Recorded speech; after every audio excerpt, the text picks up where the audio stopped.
Regardez cette vidéo-là, et puis on continue. Depuis que vous êtes arrivé, je pouffe un peu de rire parce que pour moi, je pourrais vous considérer un peu comme quelqu'un de pas très sérieux et surtout plutôt une sorte de guignol politique. Parce qu'en vrai, Alors, je voudrais lui renvoyer la question. Elle est qui en ce sentiment? Alors, madame, en même temps, je vais répondre. Parce que peut-être que je suis Jean-François Coissy, je suis né à Bobo.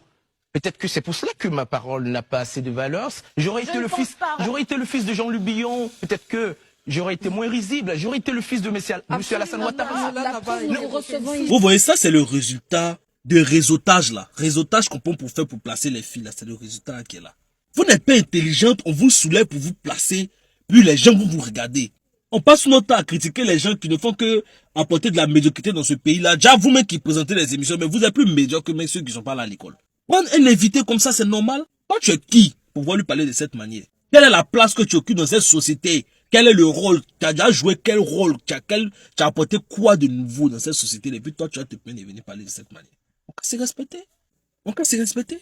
Il a bien fait de te répondre comme ça vers la fin. C'est parce qu'il vient d'Abobo que tu penses que sa voix ne peut pas porter quelque part. Vous ne considérez pas ce qu'il dit. Quand même. Donc nous, on est dans les sous-quartiers là. On doit toujours être dans l'homme, quoi. On peut être considéré. Si c'était l'enfant de tel matin là, vous allez prendre ça en compte. Soyez intelligent quand même. Ah, vous énervez trop les gens là.